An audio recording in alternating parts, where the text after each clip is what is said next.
Hello and welcome to our presentation. I'm Charles and my co-presenters are Dan, Jackie, and Abel. I work at Marmot here in Reno in the inventory control department, and I see inefficiencies every day that I would like to improve. After giving you some background information for our company, we will get into the problem and the proposed solution. Today, the company is a subsidiary of Newell Brands, an American conglomerate with well-known brands under its umbrella such as Rubbermaid and Mr. Coffee. Michael B. Polk is the current CEO of Newell Brands. Marmot is headquartered in Rohnert Park, California, while the parent company resides in Ogdensburg, New York. Marmot is classified under Newell's Outdoor Solutions segment that is described as products for outdoor and outdoor-related activities alongside the well-known brands of Coleman, Jostens, Berkeley, Shakespeare, Rawlings, Volk, and K2. Marmot Mountain has a 3-point statement of corporate responsibility. They are concerned with people and their products and the planet. Marmot Mountain offers a vendor compliance policy that is for all vendors and partners within the supply chain.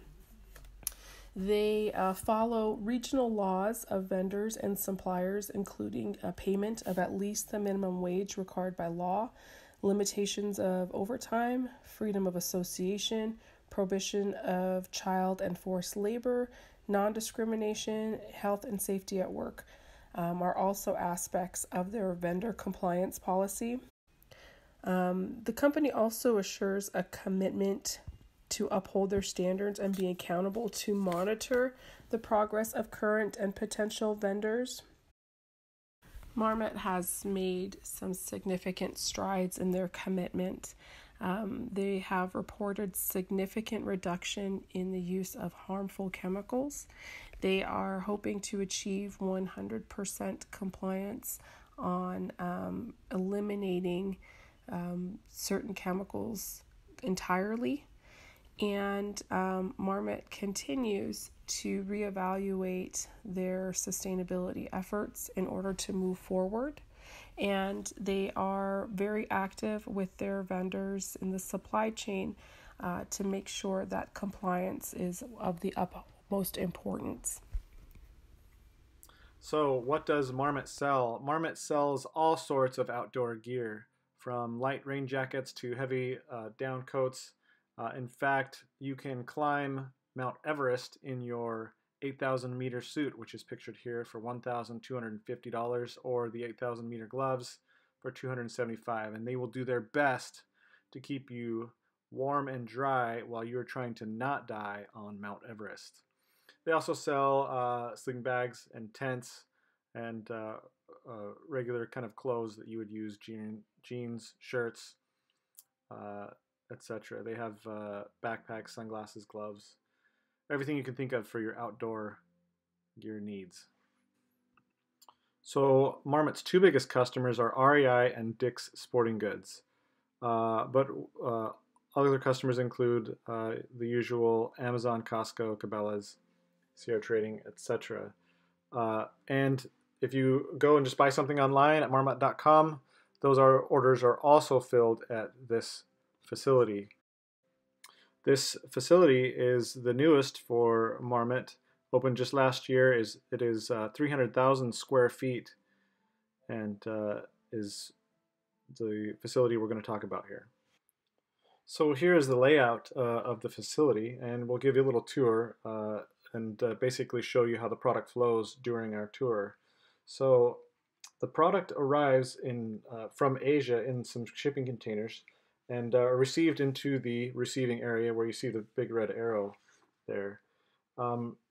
These pallets are then taken by workers with forklifts who place the boxes in aisles like those shown here until the product is needed for an order. And each aisle contains about 180 bays. Each rectangular section you see in the photo is one bay. Forklift drivers are then dispatched to retrieve the product, as shown in this photo. The drivers take the boxes to the pick tower where they're put in a drop zone. So our orders are processed in waves. When a wave is initiated, our computer system determines the material required for the wave, and the pick bins that need to be replenished. Stockers take the product from the drop zone and place the boxes on a cart. Their RF scanner tells them what pick bin that particular product belongs in, and the stocker puts the box there. If there's not enough room in the pick bin, the stocker places the box on the overstock wall, and this is kind of where our problem is. Once all of the boxes for the wave are stocked, the picking process for that wave can begin. This is the area where the orders are picked. The orders are picked into totes that can be seen here in the foreground.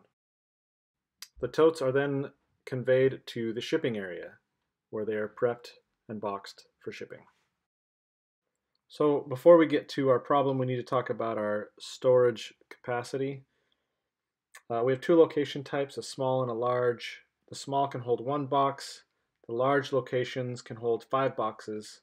We have a lot more small locations than large locations, and approximately 5% of the pick locations are flow rack. So our problem is basically that we don't consider the size of the box when we choose a storage location for that particular product. If you can see in the photo on the right, there's a box of heavier down jackets. It's the same size as the photo on the left, or even a little bigger, but it only holds 12 jackets as opposed to 40 for the precip jackets on the left.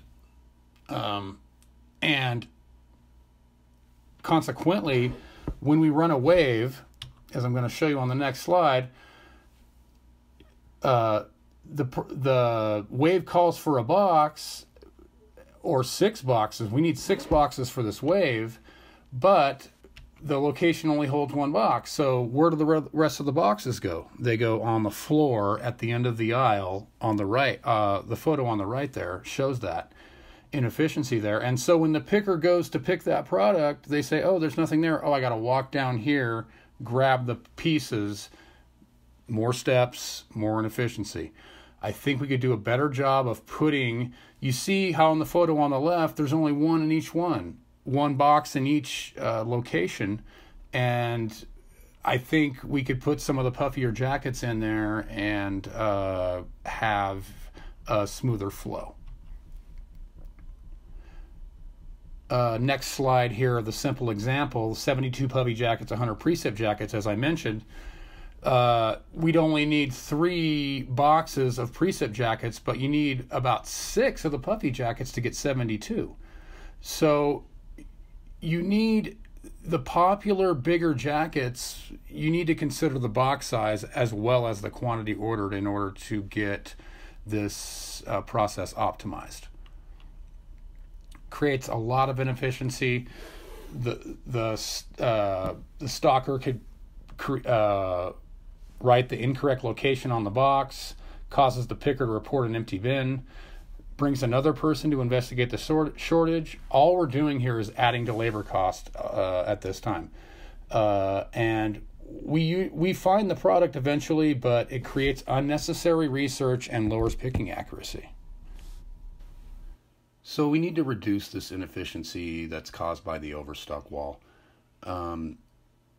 We currently don't give a lot of thought to changing demand by season, rotating products to the flow rack from the individual locations.